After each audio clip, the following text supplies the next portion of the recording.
taking from her for no reason, right? That is an example. I'm only asking so that how can we sensitize the government to make it better for us? They know, but we have to push them to do it. Yeah. And then, having said that, then I said at local airport also. I was in Abuja over the weekend, and there was no lounge in that local airport, not one. Where it's also said in the same place, in the open area, very stuffy.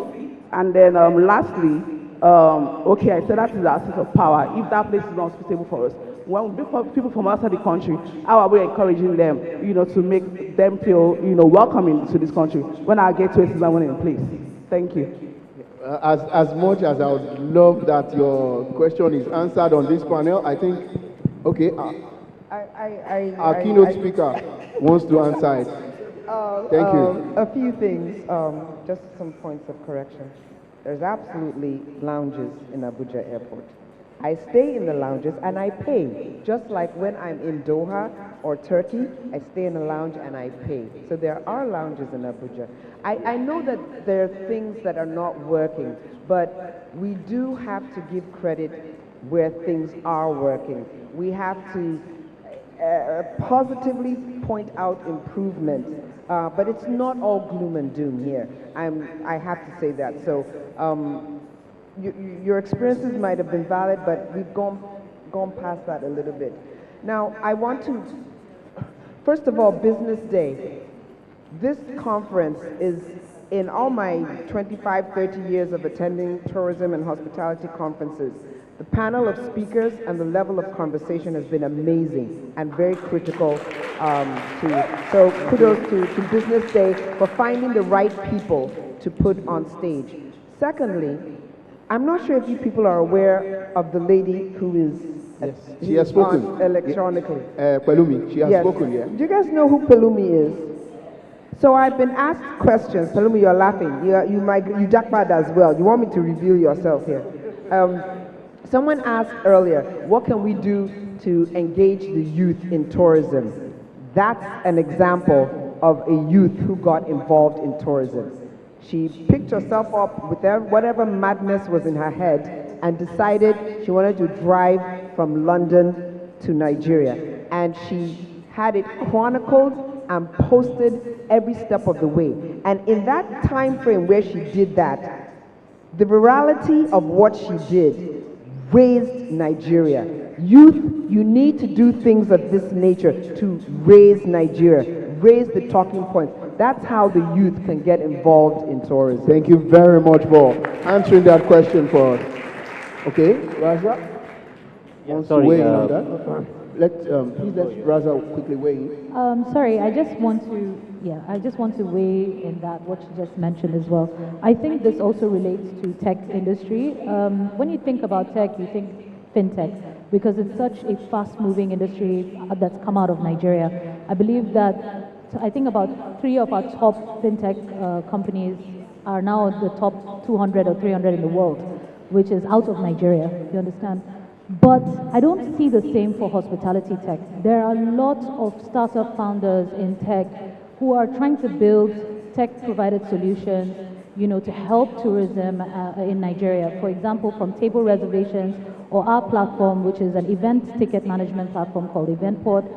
There are many platforms, but one thing we've noticed is that in this particular industry, we've noticed not so fast in terms of user adoptability, right?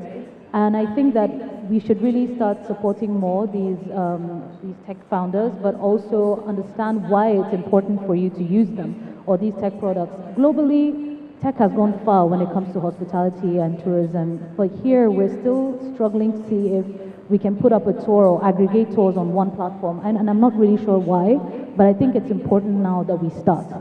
It's so important for a tourist who's coming from abroad, coming into Nigeria, is able to view on one platform all these tours, and be able to click and pay directly online without even having to be in Lagos to do it. These platforms also provide credibility, not only for investors, but also to your audience, and you get to tap into global audiences. So please try to support and also adapt to tech provided platforms here. Thank you very much. Thank you very much. Yeah, I just wanted to pick on what Madame Stella just mentioned about the positivity of our, environment. I think when the airport comes in question, obviously we always have something, well, on a negative side, but I think what we should also commend is recently what the Nigerian Immigration Services has come up with, which is the absolutely terrific e-visa system. I think because deal with a lot of corporate clients that come into the country, they have seen a remarkable difference, and I think it's time that we sing the song in a very positive way. It's fabulous, and I think with time it will only get better. But I think we should appreciate the efforts of the Nigerian Immigration Services. Top notch. Thank you very much. That round of applause is for the Immigration Service. You can give them more if you want. Okay, one more question. Okay, Willie, you want to weigh in on that, or we'll take? Okay, yeah, please. The mic will be with you. Just stay there. Mic is coming.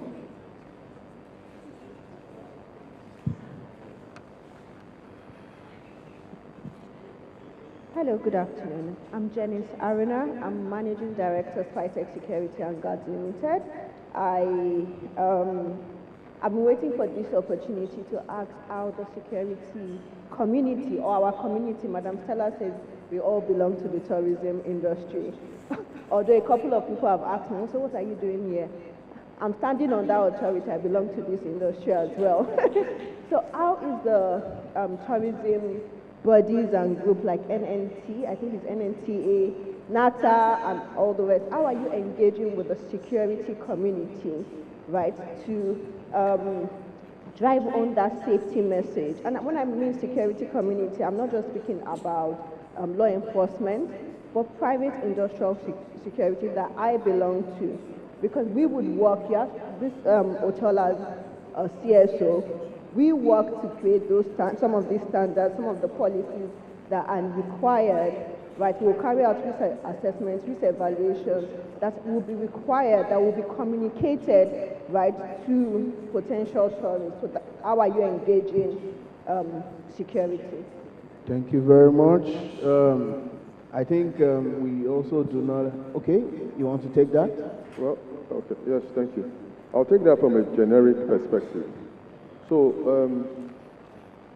as an investor in hospitality or as a tourism provider of some sort, the first thing we need to even look at is a strategy I always call CSI.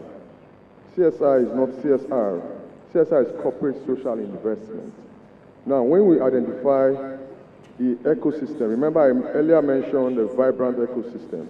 If you understand that the ecosystem includes security, you know, security is not even about actual safety, it's the feeling of safety. So if you can identify security, for instance, as part of the ecosystem, then we create a kind of training program. I heard Stella mention that she has a vocational school. I was very impressed because most time when we hear education, we think it's normal academics. For me, education is simply KSA. And what is K? Knowledge, S, skills, and attitude.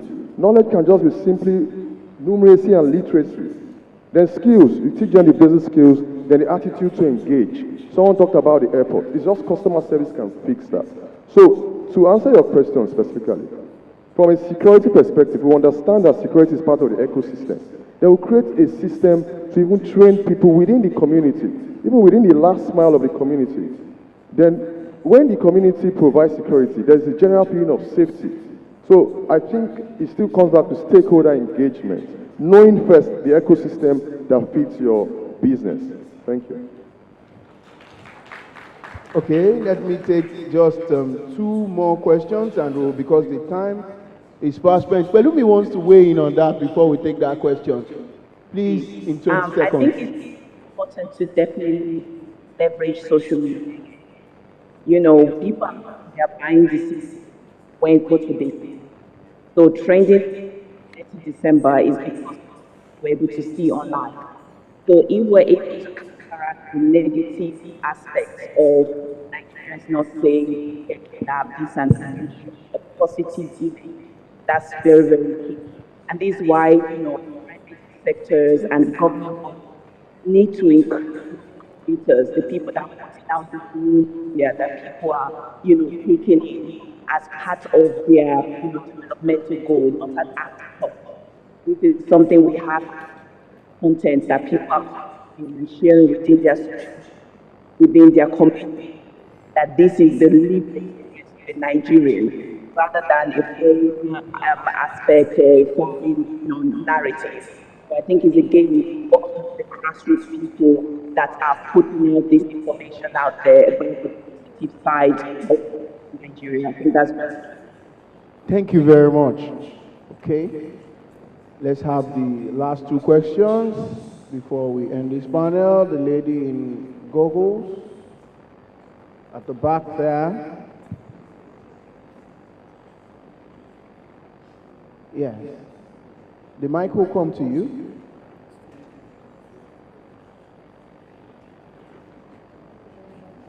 Good afternoon, everyone.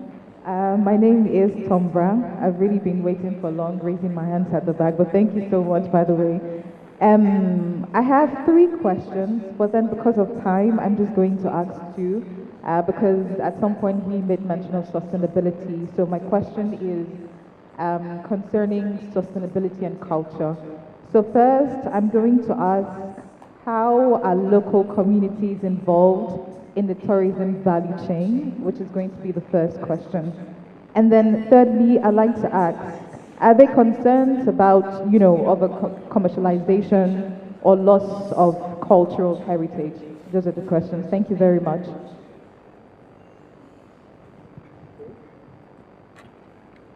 So, Natisha or Mr. Willie, do you want to take that? How are local communities engaged in the value chain? Yes, the local communities are involved in the sustainability of the business in different ways. One, they form the bigger part of the stakeholders in the business. One is either they supply or they have the history of the place. The most historians are not people who come from outside.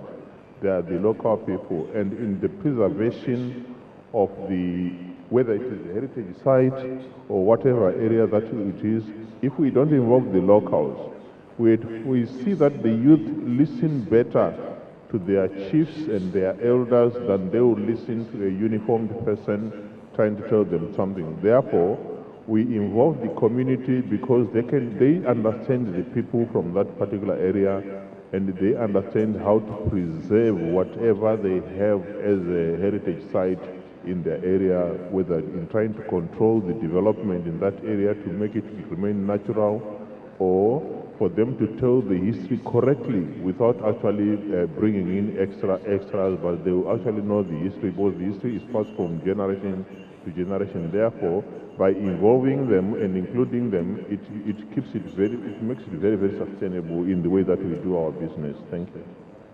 Thank you very, very much. So we've been speaking for the last about 29 minutes, and we've seen that to get financing into the Nigerian tourism space, we need data, we need standardization, we need to make the people feel secured.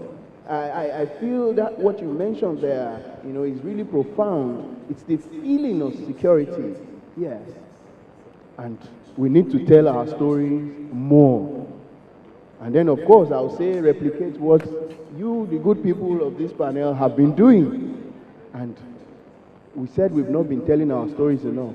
I am volunteering on behalf of Business Day that whatever story you have of positive impact that you are making in tourism, please let us know about it. We are going to blow the trumpet.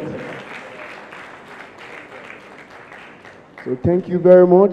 This will be where we'll be putting an end to this panel. We can continue okay, one more question. Is it a financing question or? Okay, please. The mic will come to you. One very last, yes, I know. Last, it's a commentary, not a question. The lady in green.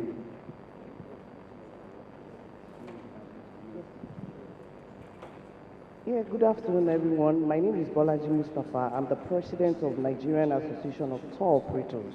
I just want